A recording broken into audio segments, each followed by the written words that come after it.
E a mensagem que Deus traz para nós neste dia nos diz: o mal que afasta da graça de Deus. Meu irmão e minha irmã, muitos de nós estamos enfrentando grandes lutas, batalhas. Mas há uma das coisas que mais impedem de que a graça aconteça na nossa vida, e é justamente a murmuração, que nos afasta dos caminhos do Senhor. Na passagem de Números 21:5 nos diz: por que nos fizeste sair do Egito para morrermos neste deserto? Não há pão, falta água, e já estamos com nojo desse alimento miserável. Justamente está aqui uma das coisas que mais impedem de que nós possamos ver a graça de Deus acontecer na nossa vida. Porque Deus tem uma promessa para cada um de nós. Deus tem um milagre para acontecer na nossa vida, na nossa história. Mas a partir do momento em que eu começo a murmurar, isso vai fazer com que eu me afaste dos caminhos do Senhor. A vida em Deus vai morrendo dentro de nós quando nos deixamos beber desse veneno, que é a murmuração. Nesta passagem de Números, nós compreendemos aquele povo que estava saindo do Egito em busca daquela terra prometida, a qual Deus havia prometido a eles. Muitos dali não compreendiam o que Deus estava preparando para a vida de cada uma daquelas pessoas que lá estavam, daquelas famílias. Muitas dessas famílias que estavam no Egito eram escravizadas, passavam fome, trabalhavam praticamente para nada. Tudo lhes faltava. Mas Deus, olhando por compaixão para aquele povo, pediu a Moisés que os levasse até a terra prometida. Muitos das pessoas que ali estavam talvez nem acreditassem no Senhor. Mas o fato de estarem indo em busca de algo que Deus havia lhes prometido, muitos do oba-oba foram caminhando junto com Moisés. Porque se Deus havia lhes prometido uma terra maravilhosa, abençoada, todos queriam. Só que aí entra algo importante na nossa vida, na nossa luta. É que muitas das vezes aquilo que Deus nos promete e coloca na nossa história, aquilo que Deus prometeu que vai cumprir para você, é preciso, acima de tudo, você confiar, crer, acreditar e esperar no Senhor. Mas quando Deus coloca uma promessa na nossa vida, aí entra a mão do inimigo, que usa de todas as formas para que nós nos desanimemos, que possamos desistir da promessa de Deus. E uma das armas que o inimigo usa é justamente a murmuração. E é preciso que você compreenda: a murmuração nada mais é do que um louvor para o inimigo. Pense nisso: a murmuração nada mais é do que um louvor para o inimigo. E isso fere o coração do Senhor. Porque Deus tem tanta coisa boa, tem tantas maravilhas e misericórdias para a nossa vida. Só que quando nós começamos a murmurar, é como se nós estivéssemos dizendo: Senhor, mas por que eu estou passando por isso? Por que eu estou vivenciando essa situação na minha vida, na minha história? Será que realmente o Senhor vai cumprir a sua promessa comigo? E isso fere o coração do Senhor. Porque demonstra que nós não acreditamos, que nós não cremos que Deus é capaz de fazer. Assim era aquele povo, que quando começou a caminhar com Moisés, eles não compreendiam que o inimigo iria fazer de tudo, porque o inimigo não queria aquele povo liberto. O inimigo queria destruir aquele povo, porque aquele povo era os olhos, as meninas dos olhos do Senhor. E o inimigo iria fazer de tudo. E como muitos daqueles estavam indo simplesmente caminhando sem compreender o que iria acontecer, começaram a abrir brechas e o inimigo começou a semear o joio no coração de cada um daqueles. E o primeiro joio foi o murmúrio. será que vamos realmente chegar àquele local que o Senhor nos prometeu?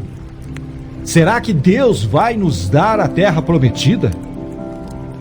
Será que Moisés realmente vai nos levar ao local correto?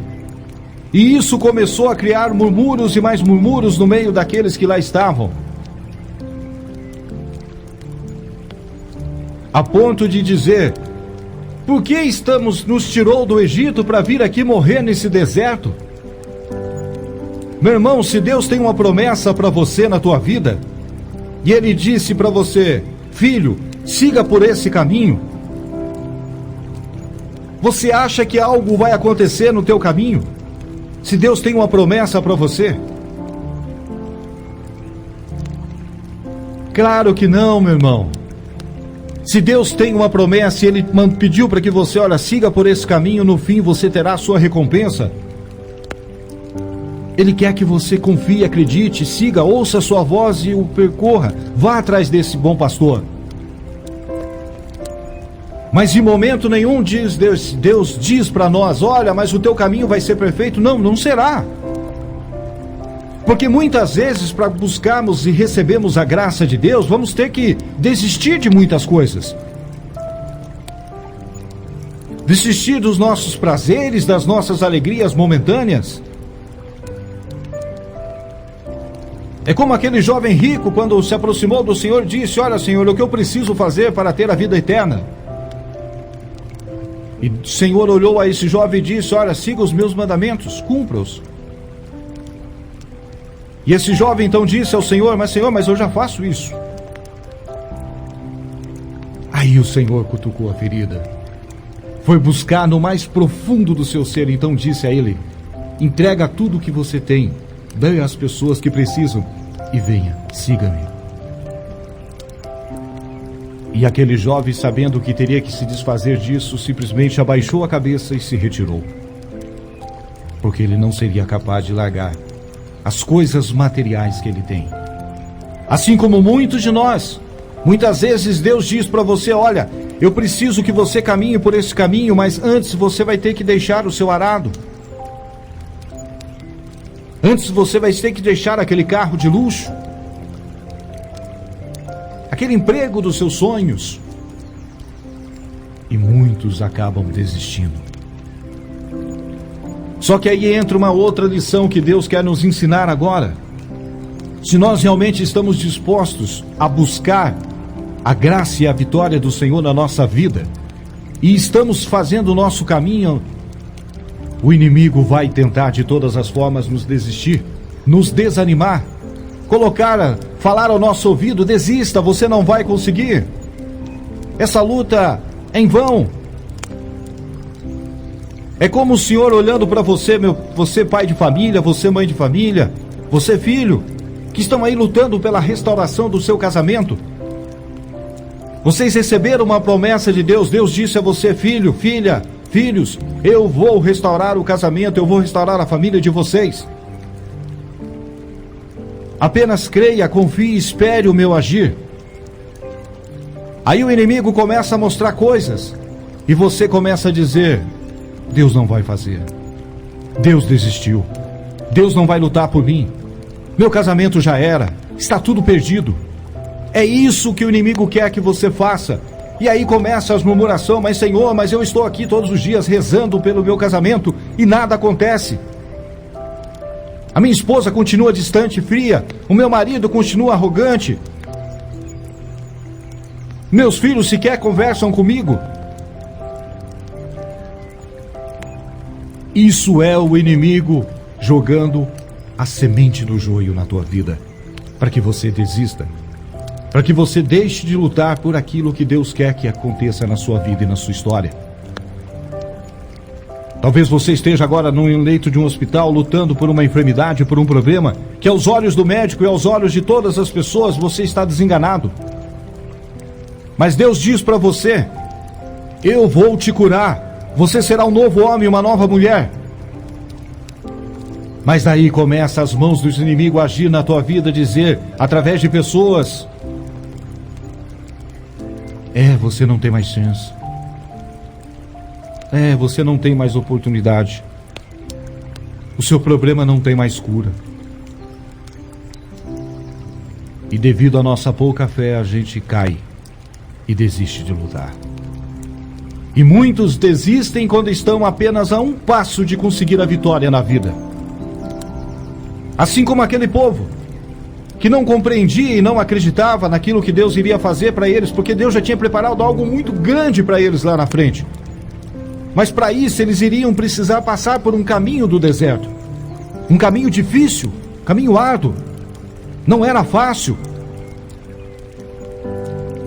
Imagina você caminhar dias e dias num deserto, sem comida, sem água, e um sol muito forte. A ponto de você se perguntar, eu vim aqui para morrer. Mas Deus não ia permitir que nada acontecesse com aquelas pessoas. E muitos se perguntam, mas por que demorou tanto tempo para eles chegarem à terra prometida? Porque nesse intervalo que eles tinham, a qual eles poderiam estar agradecendo e louvando a Deus por estar se libertando das garras do inimigo, eles estavam murmurando e fazendo louvores para o inimigo. Aí o caminho foi mais difícil ainda. Se aquelas pessoas, aquelas famílias que caminhavam com Moisés, todos eles tivessem abraçado uma única causa, e todos eles lutassem pelo mesmo caminho, ao invés de murmurar, se estivessem agradecendo e louvando a Deus, o inimigo sequer tocaria em um fio de cabelo daquelas pessoas. E eles chegariam muito mais rápido à terra prometida que o Senhor havia lhe dado. Talvez por isso muitos de nós estamos se perguntando por que o nosso milagre está demorando para acontecer. Será que realmente eu estou esperando no Senhor ou estou murmurando a Deus? Fazendo murmúrios ao inimigo, permitindo cada vez mais barreiras e barreiras de que a graça e a misericórdia dele se faça presente na minha vida. O que Deus prometeu, ele vai cumprir, meu irmão. Independente de qual seja a promessa que Deus colocou na tua vida, ele vai cumprir. E o que é impossível aos homens é possível a Deus. Assim como Deus prometeu àquelas pessoas que caminhavam com Moisés no deserto, eu vou dar a terra prometida, e ele deu a terra prometida. Só que infelizmente muitos daqueles que caminhavam desistiram pelo caminho. Preferiram voltar à vida velha. Assim como eles disseram a Moisés, Moisés, por que nos trouxe aqui para morrer nesse local? Se aonde nós estávamos não faltava água, não faltava comida, não faltava nada. Engraçado. Se eles tinham tudo isso que eles falaram para Moisés, por que eles resolveram largar tudo e vieram ao lado de Moisés? Se aonde eles estavam sendo escravizados, lá tinha água em fartura, tinha comida em fartura, tinha tudo o que eles precisavam, por que saíram de lá para vir atrás de Moisés? Porque na verdade não tinham. Muitos de lá passavam fome, muitos de lá trabalhavam escravos, e aquilo que ganhava sequer dava para sustentar a sua família. E quando Moisés proclamou a palavra de Deus que iria dar a graça a eles, que eles teriam o direito de ser livres e viverem as suas vidas, reconstruírem as suas histórias, eles não pensaram duas vezes, resolveram seguir, só que eles não compreenderam que o caminho é difícil, o caminho é árduo. Assim como é com cada um de nós. Muitas vezes o nosso caminho não é fácil. A vontade de desistir é grande. A vontade de jogar tudo para cima é gigante. Mas se eu não tenho fé, se eu não creio naquilo que Deus vai fazer na minha vida, na minha história, como eu posso continuar caminhando? Sendo que uma simples pedra é capaz de me derrubar. E foi com isso que aconteceu com esse povo. Para aqueles que perseveraram, confiaram, creram e esperaram no Senhor, esses puderam ver a graça da terra prometida de Deus na nossa vida e na nossa história. E só para que você compreenda o grande milagre de Deus na nossa vida, eu trago para você uma pequena história. Certa vez haviam 3 homens. Um deles era ingrato. Reclamava da vida, reclamava de tudo, tudo era ruim para ele, nada era perfeito. Tudo era motivo de chateação para essa pessoa. E um dia esses 3 homens foram visitados por um gênio, que apareceu na frente deles saindo de uma lâmpada. Esses 3 homens, diante desse ato inusitado, um deles perguntou: Gênio, o que fazes? O gênio, sem pensar, olhou para aqueles 3 homens e disse: entrego para vocês rosas. Abrindo o seu manto mágico, deles retirou 3 lindos buquês de rosas, que ofereceu a esses 3 homens, entregando para cada um deles. Antes de partir, olhou-os fixamente e disse a eles: saibam que o que eu estou dando para você, essas rosas, elas são as joias de Deus e vão deixar a sua vida mais rica e mais bela. E desta forma foi embora. Os 3 homens, sem compreender o que esse gênio havia dito, cada um deles tomou seu destino, dando uma finalidade diferente àquele buquê de rosas que havia recebido. O primeiro deles, aquele ingrato, já começou maldizendo: como pode? Que falta de sorte nós temos!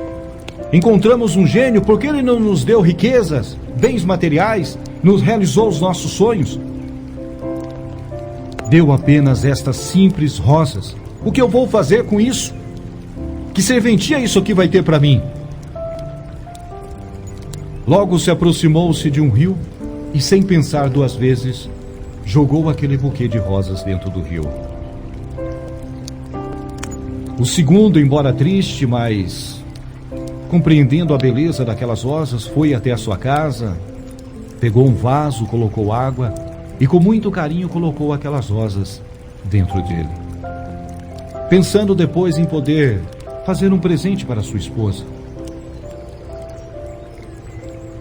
Já o terceiro homem era uma pessoa generosa, feliz da vida, tendo a oportunidade que tinha em suas mãos aquele buquê de rosas, começou a se perguntar: e agora, o que eu vou fazer com essas rosas? E sentindo no seu coração, pensou: vou repartir com todos aqueles que eu for encontrando pelo caminho, vou dar uma rosa para cada um. E assim ele foi fazendo pela cidade. A cada porta que batia, uma pessoa abria a sua porta e ele ali entregava uma rosa. E o que era mais estranho é que quanto mais rosas aquele homem ofertava, mais o seu buquê crescia, aumentava de tamanho, beleza e perfume. Ao final, depois de entregar todas as rosas que ele tinha, ainda voltou para sua casa com uma carruagem cheia de rosas. No dia seguinte, ao se levantar, os 3 homens se encontraram e no mesmo local encontraram de novo o mesmo gênio. E um deles perguntou: gênio, o que desejas? E esse gênio, então, olhando o coração daqueles homens, disse a eles: que as vossas rosas que eu lhes dei transformem para vocês em joias. E foi embora. Desta forma, aquele homem que foi tão generoso, distribuindo uma rosa a cada pessoa, a cada família, e sabendo que ainda havia voltado para casa com uma carruagem repleta de joias, feliz da vida por poder fazer a alegria de muitas pessoas que também puderam receber uma joia. E chegou em casa, havia lá uma carruagem cheia de joias, tornando-se um homem rico e o mais importante. O segundo homem, que até então havia entristecido, que havia chegado em sua casa, colocado as rosas dentro de um vaso com água, quando chegou para ver, havia ali um lindo e valioso colar de pérolas, que não pensou 2 vezes e ofertou para sua esposa, sua mulher. Aquele terceiro homem ingrato, quando viu os 2 amigos, os 2 homens felizes da vida com o que havia acontecido, ficou desesperado, correu até aquele rio em busca de poder encontrar o seu buquê de rosas. Porque já que o deles havia transformado em joias, o meu também conseguiria. O meu também estaria transformado. E quando se aproximou daquele rio, viu ali as águas um brilho imenso, próprio de joias valiosas, que aos poucos a correnteza foi levando rio abaixo. Tentou ainda se atirar no rio para buscar as suas joias, mas foi em vão a sua luta. E o que essa mensagem traz para nós nesse dia, meu irmão? Que muitas vezes nós não sabemos esperar o que Deus vai nos dar. Nós queremos que as coisas aconteçam na hora, mas tudo tem o seu tempo, tudo é na hora do Senhor. E quantos de nós se comportamos com esse ingrato, que não sabemos esperar a promessa de Deus e já saímos achando que está tudo perdido, e já saímos desistindo? Que bom se fôssemos como aquele generoso, que além de esperar a graça de Deus, ainda compartilhou com muitas outras pessoas a graça. E Deus fez o maior por ele, ainda o lhe deu 2 vezes mais. Por isso eu digo para você, meu irmão, se Deus tem uma promessa na tua vida, seja ela qual for, creia, espere, confie e acredite. A promessa vai se realizar, porque Deus não é homem de mentir. Não permita que o murmúrio do inimigo entre em você, na tua vida, e possa se distanciar da graça de Deus. Porque aquilo que Deus prometeu, Ele vai cumprir. E mesmo que você murmure, que você não acredite, não confie, a graça vai acontecer. Só que com certeza no tempo de Deus, e isso levará muito mais tempo. Para aqueles que perseveram, para aqueles que esperam e para aqueles que acreditam, tenha certeza, o milagre e as promessas de Deus vão se fazer presente na tua vida e na tua história. Pense nisso.